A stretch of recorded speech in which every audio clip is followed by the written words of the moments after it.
मी कालच माझ्या लाईव्ह मध्ये म्हटलं होतं, युट्यूब लाईव्ह मध्ये म्हटलं होतं, शिवसेना 20% जे राजकारण विसरली होती त्या राजकारणावर पुन्हा आलेली आहे. 80% समाजकारण आपण 100%वर नेलं, पण बाळासाहेबांचं 80-20चं सूत्र होतं, त्यात 20% राजकारण सुद्धा करायचं होतं. ते 20%चं राजकारण शिवसेनेकडनं राहून जात होतं. त्याचा फायदा शिवसेनेतल्याच अंतर्गत गद्दारांनी घेतला आणि शिवसेनेमध्ये फूट घडवली होती. शिवसेनेच्या पक्षप्रमुखांचा स्वभाव त्यांनी ओळखला होता. हा माणूस राजकारणात जरी असला तरी तो राजकारणी नाही, तो विश्वास इथून ठेवतो, इथून नाही, हे त्यांनी ओळखलं होतं आणि त्यानंतर त्यांनी त्याचा फायदा घेतला. असो, ती सारी हिस्ट्री, तो सारा इतिहास मी तुम्हाला आता काही सांगणार नाही. पण काल ज्या वेळेस त्या 20% राजकारणाचा भाग, आणि थेटच सांगतो, मी याच्यात कुठलीही गोष्ट लपवत नाही, संजय राऊतांनी जे पत्र देवेंद्र फडणवीसांना पाठवलं, देवेंद्र फडणवीसांची दातखिळी बसली. यावर काय व्यक्त व्हावं, कशा प्रकारे उत्तर द्यावं, कारण पत्रातला मजकूर तसा होता, जर आपण राम भक्त असाल, आपण प्रभू श्रीरामांचे भक्त असाल, निस्सिम भक्त असाल, तर आपण सुद्धा या सर्वांमध्ये सहभागी व्हा, कारण प्रभू श्रीरामांच्या दानपेट्यांमध्ये डल्ले मारले गेले आहेत, चोऱ्या झालेल्या आहेत. त्या सर्वांच्या विरोधात शिवसेना निषेध करते, निषेध आंदोलन घेते, नागपूरच्या धर्तीतून घेते, जिथे स्वतः राष्ट्रीय स्वयंसेवक संघाचं ते मुख्यालय आहे तिथून घेते. मुंबईतून ते आंदोलन तुम्ही पाहिलात, भर पावसात झालं. त्यानंतर संबंध महाराष्ट्रभर शिवसैनिक ते आंदोलन घेतोय. आता नागपूरवरून होणार आहे. देवेंद्र फडणवीसांना या सर्वावर प्रत्युत्तर देता आलं नाही. उत्तर तर द्यायचंय, कुणाला पुढे करायचं, कुणाचा पुढे करून बळी घ्यायचा. ज्यावेळेस हा विचार देवेंद्र फडणवीसांच्या डोक्यामध्ये आला, नितेश राणेंचं नाव पुढे आलं. आता नितेश राणेंनी त्या पत्राला उत्तर द्यायचा प्रयत्न केला. बाकी कुणीही ती रिस्क घेतली नाही. राऊत साहेबांच्या पत्राला उत्तर देण्याची रिस्क बाकी कुणी घेतली नाही. नितेश राणेने पत्राला उत्तर दिलं. पत्रातला मजकूर काय आहे हे मी काही वाचत नाही इथे, कारण तो वाचून दाखवायची सुद्धा त्या पत्राची लायकी असायला लागते. तेवढी त्या पत्राची लायकी नाही. त्या पत्रात एक ओळ लिहिलेली आहे, आपल्याला पापाचं प्रायश्चित्त करायचं असेल तर संघ मुख्यालयात जा, तिथे नाक घासा आणि आपल्या पापांचं प्रायश्चित्त करा. मला एक प्रश्न पडतो, हा माणूस म्हणजे सड्याला सुद्धा लाजवतो का? दुनियाने तुमच्या मागच्या सगळ्या क्लिप्स वाजवून दाखवल्या. फडणवीस आडनावाचा माणूस मराठ्यांना आरक्षण देणार का? विचार करा, स्वातंत्र्यवीर सावरकरांविषयी या नितेश राणेंचे काय विचार होते? अर्ध्या हळकुंडाने पिवळी होऊन ही माणसं आज 4 दिन की चांदनी, ते 2 दिवस, नव्या नवरीचे 2 दिवस, ही माणसं आता भाजपाई झाले आणि ह्यांना अगदी संघ मुख्यालय वगैरे सगळ्या गोष्टी यांना आठवू लागल्या. नितेश राणेंचं संघाविषयीचं स्टेटमेंट जर तुम्ही ऐकाल, हाफचड्डी विषयी ते काय म्हणाले होते, हाफचड्डी हा उल्लेख करून ते काय म्हणाले होते, सगळंच्या सगळं ऑन रेकॉर्ड आहे. कितीही तुम्ही काढायचा प्रयत्न करा, सारी तुमची माहिती ऑन रेकॉर्ड आहे. आज हे म्हणतायत नाक घासा. ज्यांना तुम्ही नाक घासा म्हटले त्यांनी कधीही आपला पक्ष सोडला नाही. ते तेव्हाही त्याच पक्षात होते, ते आजही त्याच पक्षात आहेत, भले पक्षाकडनं काही मिळेल न मिळेल. आपण मात्र खोबरं तिकडे चांग भलं. ज्या पक्षाची सत्ता, म्हणजे जसं रामदास आठवलेंचं सुद्धा तेच आहे, ज्या पक्षाची सत्ता रामदास आठवले त्या पक्षामध्ये असतात आणि त्या पक्षातून एखादी आमदारकी, खासदारकी, आमदारकी म्हणण्यापेक्षा खासदारकी, मंत्रीपद वगैरे ह्या गोष्टींची ते चाचपणी करतात. रामदास आठवलेंच्या पक्षात इतर कुणालाही काहीही नाही मिळालं तरी सुद्धा चालतं, एकट्या माणसाला पद द्यायचं आणि पक्ष मॅनेज. आता तुम्ही पहा, अगदी त्याच पद्धतीने राणे कुटुंबाचं पहा. जिकडे सत्ता तिकडे राणे कुटुंब. राणे कुटुंबाला काँग्रेसमध्ये सत्ता होती, तिकडे मंत्रीपद घेतलं. काँग्रेसची सत्ता गेली, हे गेल्यानंतर आता परत इकडे आले, इकडे सुद्धा मंत्रीपद घेतलं. राणे कुटुंबाचं काम फक्त एवढं आहे, शिवसेनेवर बोलत राहणं, शिवसेनेच्या आरोपांना उत्तर देत राहणं. त्याला पातळी नसते. म्हणजे दोघांचेही, अगदी नारायण राणे असतील, नितेश राणे असतील, त्यांचे बंधू असतील मोठे, तरी मोठ्या बंधूचं थोडं कौतुक करावं असं वाटतं. भाषा सुधारलीय काय माहिती, पण मोठ्या बंधूचं थोडं कौतुक करतो.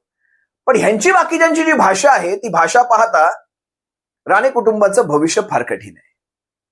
ज्या प्रकारे राणे कुटुंबाने ज्या प्रकारे या काही वर्षांमध्ये 1-2 वर्षांमध्ये शिवसेनेला जे अंगावर घेतलंय, भविष्यामध्ये या सगळ्याची परतफेड ही राणे कुटुंबाला करावीच लागणार आहे. म्हणाले काय तर तुम्हाला देवेंद्र फडणवीस ड्रायव्हर म्हणून तुम्हाला गाडीवर ठेवतील. तुम्ही ऐकली असाल ती क्लिप, मी काही ते वाजवून दाखवणार नाही, तेवढं त्या माणसाला महत्व द्यायची मला गरज वाटत नाही. ड्रायव्हर म्हणून गाडीवर ठेवतील देवेंद्र फडणवीस. मला एक कळत नाही, म्हणजे ड्रायव्हर म्हणजे काही वाईट बिझनेस आहे किंवा वाईट धंदा आहे? ड्रायव्हर म्हणजे हे काही वाईट नाव आहे? वाईट कृत्य करतात ड्रायव्हर? की ड्रायव्हर म्हणून गाडीवर ठेवतील? कष्टाने मोलमजुरी करून खातात ते, या हाताने काम करून खातात ते, कुणाचं लुबाडत नाही. आपल्या हातावर त्यांचं पोट असतं त्या ड्रायव्हर्सचं.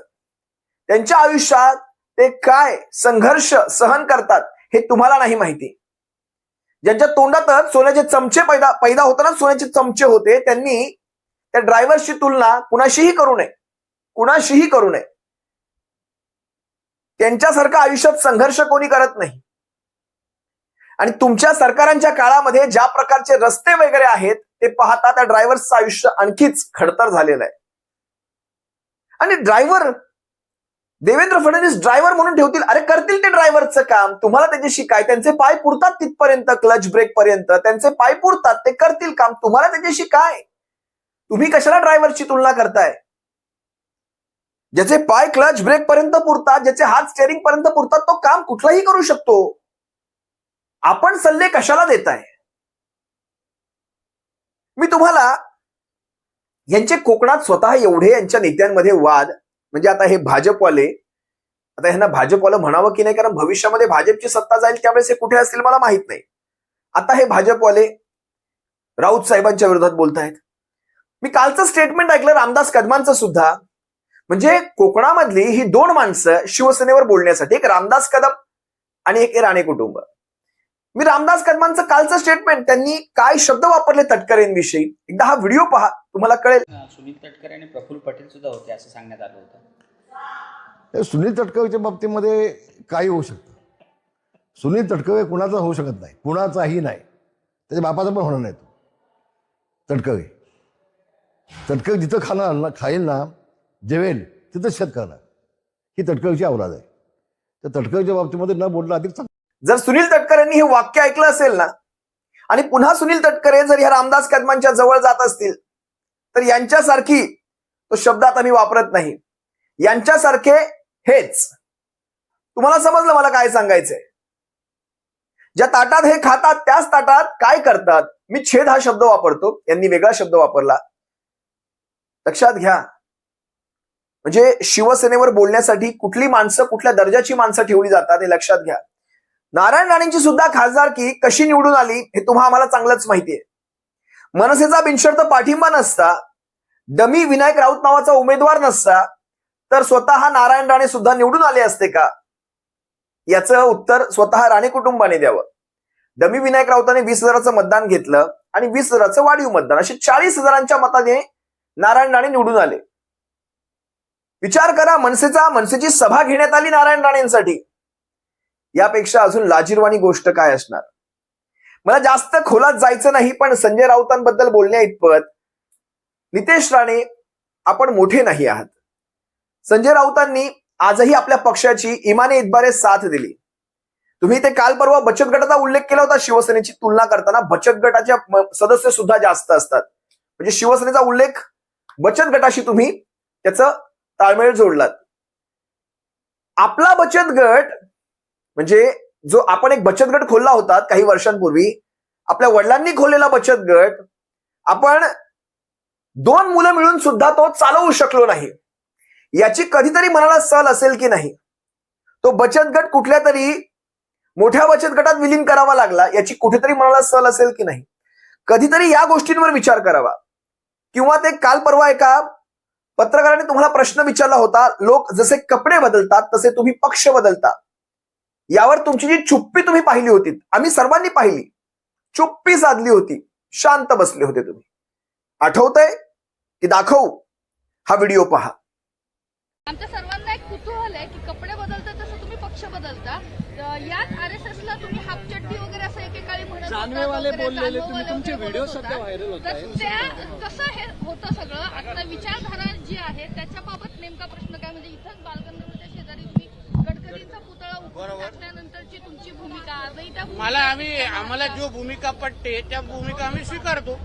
कपडे बदलतो आणि पक्ष बदलता म्हणजे तुम्हाला अशी इच्छा असेल की मी तुमच्या प्रश्नाला उत्तर देऊन तुम्हाला TRP वाढू मॅडम, तसं मी वाढणार नाही. तुम्ही मला कधीतरी नंतर बोला, तुम्ही मला कधी नंतर विषय आहे की जितेंद्र आव्हाड नितेश राणेंना त्या पत्रकाराने जो प्रश्न विचारला अतिशय योग्य केलं.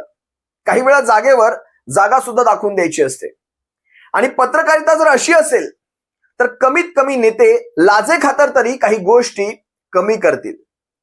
पत्रकारिता ही अशी असायला हवी. असो, 18 जुलैचं म्हणजे उद्याचं ते आंदोलन यशस्वी होईल. शिवसेना योग्य मार्गावर आहे, शिवसेना योग्य आंदोलन घेत आहे आणि शिवसेना विरोधी पक्षाची जागा भरून काढत आहे. संबंध राज्यभर आणि देशभर सुद्धा शिवसेनेच्या पक्षप्रमुखांच्या हाकेनंतर उभ्या देशातले विरोधी पक्षाचे नेते सोनम वांगचुक यांच्या भेटीला गेलेले आहेत. उभ्या देशातले हे तुम्ही पाहिलात. त्या दिवशी पहिली पत्रकार परिषद शिवसेनेची झाली आणि त्यानंतर ती रीघ लागली.